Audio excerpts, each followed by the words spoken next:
Do you want to become a real estate photographer? Check out rigmcavoyphotography.com/courses, where you will find my course cunningly titled How to Become a Real Estate Photographer. How utterly splendid. And for August only, there is a whopping 25% off the price using the code PODCASTAUGUST. Even more utterly splendid. Enjoy the podcast. Taking better photos, this is what you need to do. Hi, and a very warm welcome to episode 188 of the Photography Explained podcast. I'm your host, Rick, and in each episode, I will try to explain one photographic thing to you in plain English in less than 27 minutes-ish without the irrelevant details. I'm a professionally qualified photographer based in England with a lifetime of photographic experience, which I share with you in my podcast. Okay, this is the end of a series of episodes about taking better photos, so let me just get into this one. Every photographer should aim to take better photos. That is what I aim to do every time I take a photo, and also what I teach. So here are the 11 things that I talked about in episode 172. What are you trying to do with your photography? Composition, what you put in your photos. How to take photos getting started. Camera gear, what to buy and how to use it. Camera settings, how to get image capture bang on. Phone or camera, which do you use? Learn from your photos and other photographers. Image processing, the stuff you need to know. How to save time but improve your photography. Get out and practice more but take fewer photos. And finally, become excellent at one photography thing. Now, these 11 things produced 16 episodes. And there has been lots of information and lots of good stuff within that lot, if I do say so myself. Now, in this episode, I was going to do a summary, but I've changed my mind. See, after 3 goes at writing it, I found all I was doing was repeating myself. And no one wants that, do they? No, they don't, Rick. Now, in this episode, I'll talk about you, dear listener, and what you can do to start taking better photos. Yes, it's time to do something, if you haven't already, of course. So, where do you start? Well, if you've yet to listen to all those episodes, that's a great start, dear listener. And once you've done that, do this. This is what you need to do to start taking better photos. You need to give yourself a decent amount of time to do this. This will be time well spent, though, and the starting point of you taking better photos. So what do we start with? Well, look at all your photos, wherever they might be, on your phone, PC, Mac, mobile, tablet, or photos in a box or album, of course. The point here is anyone can do this, whatever they use to take photos with, and whatever they have used in the past to take photos with. There are no restrictions on this, anyone can do it. So you need to choose the best photos. These are your favourite ones you like and you think other people will like. So they need to be interesting photos, technically excellent photos. It doesn't matter how many, not this go. Just do this quickly. First impressions are fine. Don't overthink it. Go with your instinct. So, get those photos and put them somewhere. Now, if they're digital, label them, flag them, put them in a folder, whatever you want. If they're physical photos, put them in a box, a pile on the floor, whatever you want to do. So, these photos are separate from all those other photos. Okay, that's stage 1. Stage 2, choose the 20 best photos. These are the photos you like the most, the ones you would like to take again, and the ones you think that others will like more than any other. These are 20 photos that people might want to share, might want to publish, might even want to buy off you. And 20 is the limit, no more than 20 photos. Now, if you started off with, I've got 80,000 photos in my catalogue. And I've got a portfolio of 20 photos, and yes, it takes a lot of time, but it tells you so much about you and also your photography. So I'll keep on saying this. This is well worth doing. And it doesn't cost you anything other than some time. Put these photos somewhere else, in a folder called Portfolio, or a smaller pile, or a different label that separates them from the other ones, or in a cupboard, whatever. Just have 20 photos distinctly separate from all those other photos. That is the point. These are the photos that we're going to spend some time with. And yes, I've done this. I've done this more than once. Right then, have a look at these photos. Is there a genre that sticks out? Is there a subject matter that sticks out? Are there any patterns or trends in your favourite photos? Things like, have you used similar camera settings, a specific focal length, shutter speed, aperture, anything? Are there any trends amongst this lot? And are your 20 photos of one subject matter, one style? Are these 20 photos your one thing? Or within these 20 photos is your one thing, your photography niche? Is it in there somewhere? Because you've narrowed down from however many photos down to 20, and you've done that for a reason. And within those 20 photos will be your photography thing, your niche, your niche, depending where you come from. And that's why this is so important, because if you don't do this, you don't know what that one thing is. And as I keep on saying, to become the best photographer that you can, you need to pick one thing and work hard at it until you're the best you can be at it. So yeah, these 20 photos, I'll give you loads of clues about what your photography future might be. Your photography future might be staring you in the face in those 20 photos. That's how powerful this can be. Okay then, if you're still trying to figure this out, you haven't got a clear direction, that's not a problem. This is just the start of the process for you. But wherever you want to go with your photography, your best 20 photos are still your best 20 photos, aren't they? Your 20 best photos are in your portfolio. They're a work in progress. That will never change. And this is how this helps you. In the future, every time you go out taking photos, aim to get one photo you can add to your portfolio, but it has to be better than one that's already in there, because you're going to have to take one out because you've only got 20 photos in your portfolio, haven't you? Yes, you have. Okay, that was the scripted bit, and rather terrifyingly now, I'm going to pick up on some of the other things from the last 16 episodes. These are the main things, the most significant things, and this isn't scripted. I've just got some headlines I'm going to talk around, so brace yourselves. This is going to be ad-libby, actually. First thing, my one photo rule. I've talked about this a lot, but it makes a massive difference and it costs you nothing. It saves you loads of time, hard drive space, and faffing around trying to find something good. So whatever it is you're photographing, this is what you're doing. You're trying to get one photo. Not 2, not 4, not 178. One photo. Now, that could be a particular scene, a view, a product, a location, part of a building. Take one photo, which is the best composition. Take time looking at all the different things and find the one composition within that thing that you're photographing. Don't photograph everything and find the good one later. Just try and get one photo and then move on to the next thing, whatever that might be. What this does is it forces you to think about the composition more and what matters in a photo. There's only one thing that matters in a photo, isn't there? What's in it? Is it interesting? Is it rubbish? And if you're not concentrating on what's in your photo, how are you going to get the best photo that you can? So you're not finding the best photo later in editing, you're creating the best photo at the time. It's my one photo rule and I absolutely love it. Now that might sound a bit extreme, you might not feel comfortable with that. Or you might think I'm absolutely barking coming out with this stuff. So here's a more moderated rule. It's called the take fewer photos rule. And yes, you're not taking one photo, you're taking a couple. But you're not taking as many photos as you would have done before listening to this. That is the point. And every time you take less photos, you've got a better chance of getting better photos. You've got a better chance of having better composed photos. And when you get back to look at your photos on whatever device you look at them on, you've got less to plough through, haven't you? And if you're taking fewer photos, again, you're still thinking about what you're taking photos of, so the chances of getting better photos are significantly higher. Think before you take a photo. I know, it sounds so obvious, doesn't it? But I've been looking in my Lightroom catalogue and I dread to think how many photos I just look at and go, it's alright. Can I be bothered to edit it? Nope. If I can't be bothered to edit a photo, do you know what I do with it?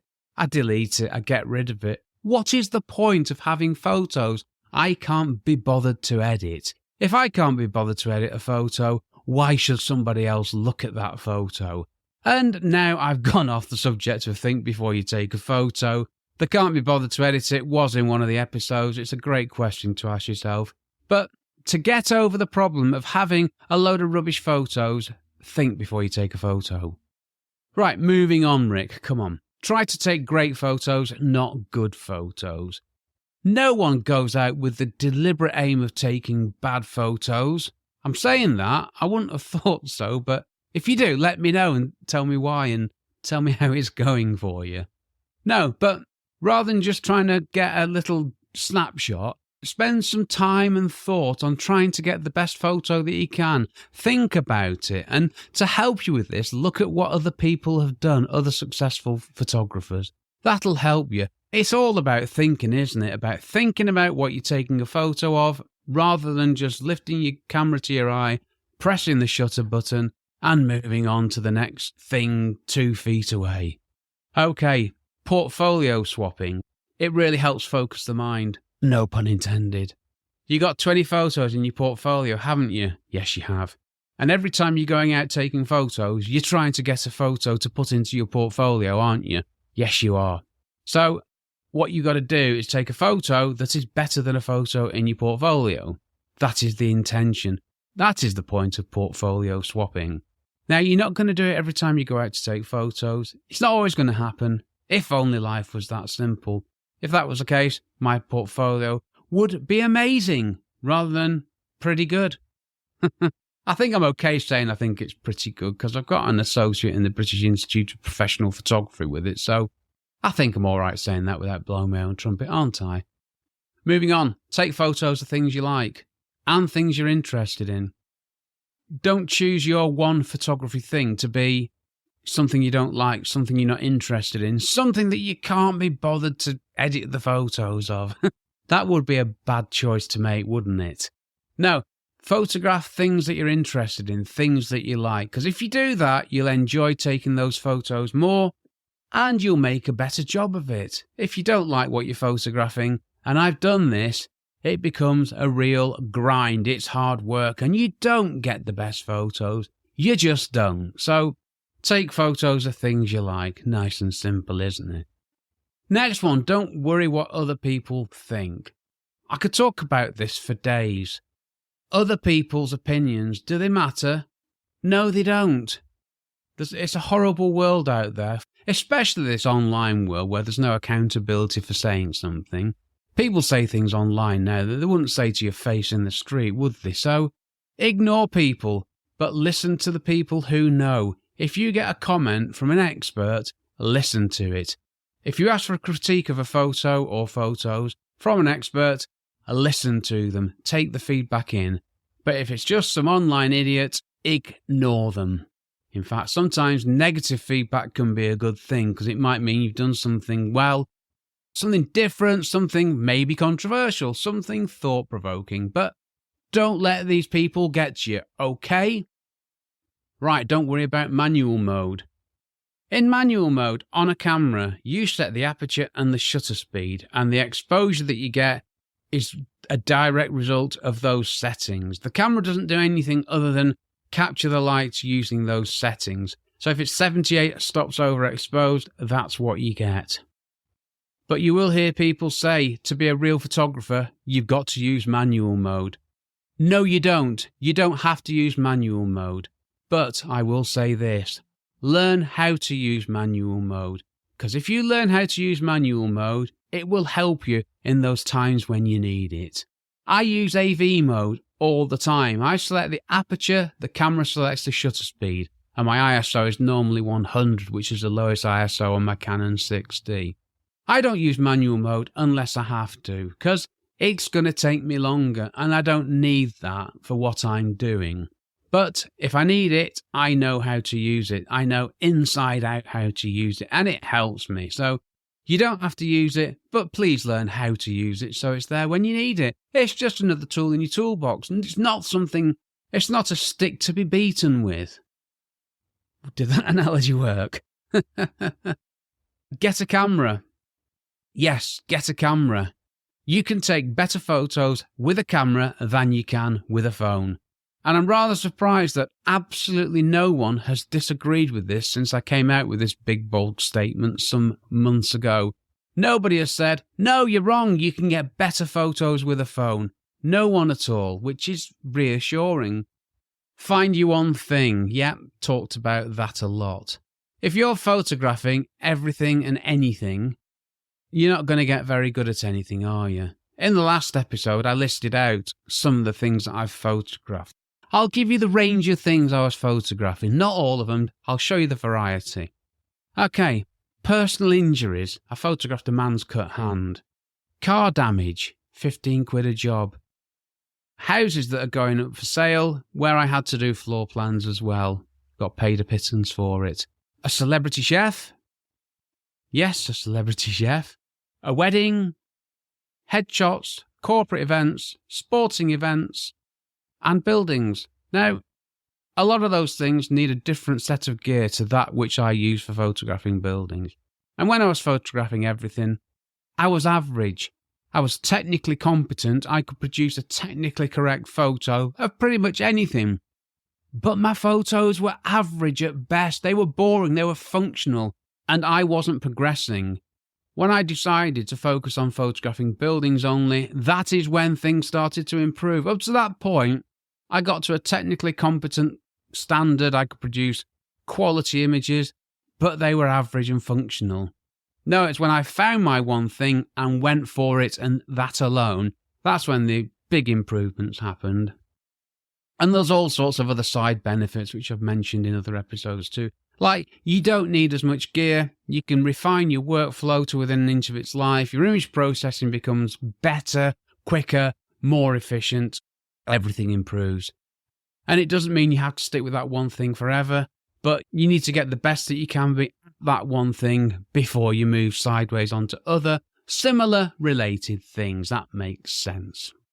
Right, that was the ad-libby bit. That wasn't too bad, was it? I was quite happy with that. I was worried I was just going to be waffling all the time, but no, I'm all right with that. One last point, actually. A lot of what I've talked about is basically thinking before you take a photo. And it is, isn't it? And that makes perfect sense. Now, if you were to take one thing and one thing only from everything that I've ever said on my podcast, in my blog, rickmcavoyphotography.com, nice plug, Rick, it would be this. Think before you take a photo. Ask yourself, this photo I'm taking, is it interesting? Will somebody else want to look at it? Think before you take a photo. That could sum everything up, couldn't it? Right, moving on. What if I use my phone to take photos and not a camera? I know I said get a camera because you can take better photos, and I do mean it, but everything I've said, it still applies. If you're happy taking photos with your phone, that's great. You're taking photos, and that's the important part. You're taking part in this wonderful thing called photography. Because let us not forget, photography is drawing with light. But if you're taking photos with a phone, dear listener, you are missing out. And like I say, well, my script says many will disagree, but nobody has yet, which is a real surprise. But I genuinely believe this. You can take better photos with a camera than you can with a phone. With a camera and other gear, you have more and better opportunities to take better photos. And that is what I think. Okay, what do? I talk a lot about what I do and have done, and I love sharing these professional photography tips with you. These are tips from me to you. This is what I've learned over 40 years of photography, blimey. And it's all good stuff. It's all practical, common sense stuff. I take photos of buildings using a DSLR camera, a Canon 6D, and usually my Canon 17 to 40mm lens. I take the photos with my camera on a tripod. I use AV mode, aperture f8, ISO 100, and the camera chooses the shutter speed. I use auto white balance, I use auto exposure bracketing, where I'm taking 3 images simultaneously with different exposures which are merged together in Lightroom. Now, you can call this high dynamic range or HDR, but I call it smart photography, and call it HDR and the pitchforks are out for you. I use the camera self-timer to take my photos. I take every photo I can with my camera on a tripod. I only take my camera off my tripod when I have to. I don't use artificial light, I use natural light, and this is the light designed and built into buildings I'm photographing. I take all my photos in RAW and I process all the images myself in Lightroom. I take as few photos as I can. You should know that by now. I compose using the rule of thirds. I spend most of the time on a shoot getting the best composition that I can. Yeah, I don't spend much time thinking about the taking of the photos because all the settings are done, the technical stuff, it's all done. I don't need to think about that. All I think about is the composition and what the focus point is for that image. Those are the only two things I need to think about. The rest is pretty much sorted.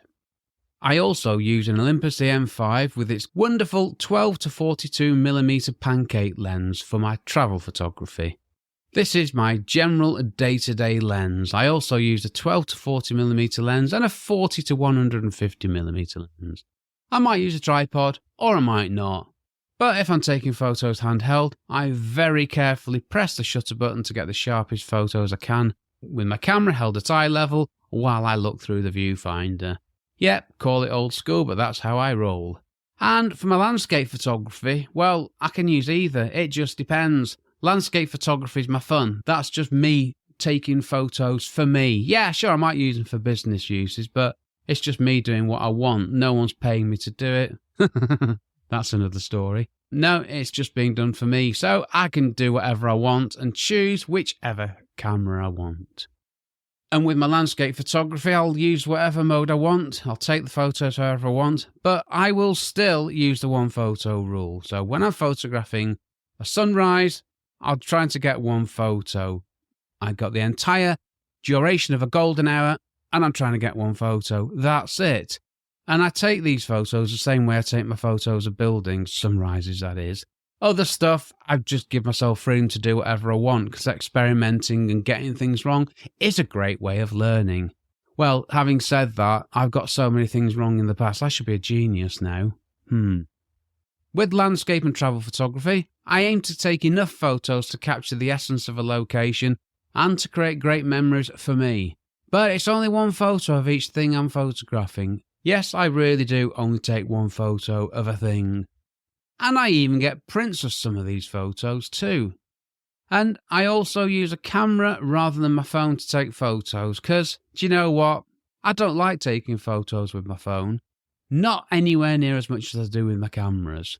And while I love the idea of film photography, I've had to park that one, haven't I? I used to have a section in the podcast called What About Film? I can't remember what it is now. It was What If I Use a Film Camera? I think it was. I was trying to appeal to film photographers for various reasons, but I had a thought, who am I to talk about this? It's 20 odd years since I've taken a photo with a film camera, so ditch it, move on, stick to digital, because that's what I use. And I'll say it. I'll probably say it. Oh, no, I'll say it again. And I firmly believe that you can take better photos with cameras than you can with smartphone cameras. Yep, shoehorn smartphone cameras in there. Now, I've got 3 portfolios. I got one for my architectural photography, one for my landscape photography, and one for my travel photography. That's how I get around the problem of getting 20 photos into a portfolio, because I've got 3 different areas of work, so it made sense to do that. And this allows me to do this. Every time I take a photo, I'm trying to get one that can go into a portfolio, and I've got 3 of them. And it doesn't always happen, but that is my intent. And I never take a photo I can't be bothered to edit. Never. And that's what I do. Okay, some thoughts from the last episode. Well, let's not bother with that, eh?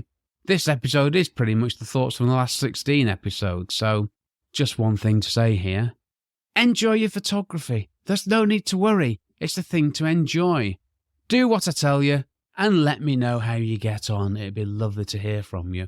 And if anything's worrying you or confusing you, just get in touch, give me a shout, I can help you. And one last thing from the last episode. Great photographs don't happen by accident. Professional photographers, they don't just get great photos, they work hard to make them. Please remember that. Next episode. I'm done with this series of episodes on how to take better photos. Not that every episode isn't about taking better photos, of course they are. But that was a series of episodes, and I'm now at the end and I'm going to miss it. But now I've got to change of direction, I've got some specifics to cover. Next up, listener question, Lenses Explained. The title, I think the title's going to improve because that's not great, is it? But no, I'm moving on to listener questions, more specific things. Talking of which, ask me a question. Do you have a question you would like me to answer on the Photography Explained podcast? If you do, get in touch. Head over to the podcast website, photographyexplainedpodcast.com. And if you just want to say hi, it'd be lovely to hear from you. Okay, I'm done. This episode was brought to you by, chicken and mayo sandwich on some lovely wholemeal bread, washed down with water. Yep, no crisps, no pop, no fizzy drink, just good, healthy, earthy stuff, because yes, my healthy streak continues. Which I had before I settled down in my homemade acoustically cushioned recording emporium. Right, I've been Rick McAvoy. Thanks again very much for listening to my small but perfectly formed podcast, it says here, and for giving me 27-ish minutes of your valuable time. Now, after I've edited out the mistakes and the other bad stuff, I reckon this episode's going to be about 25 minutes long. I don't really know, I'm guessing on that one, but we'll find out, won't we? Thanks for listening, thanks for watching, take care, stay safe, cheers from me, Rick. Don't forget, for August only, get 25% of my splendid How to Become a Real Estate Photographer course. Head over to rickmcavoyphotography.com/courses, click on the course link and enter podcast August to get that whopping 25% off.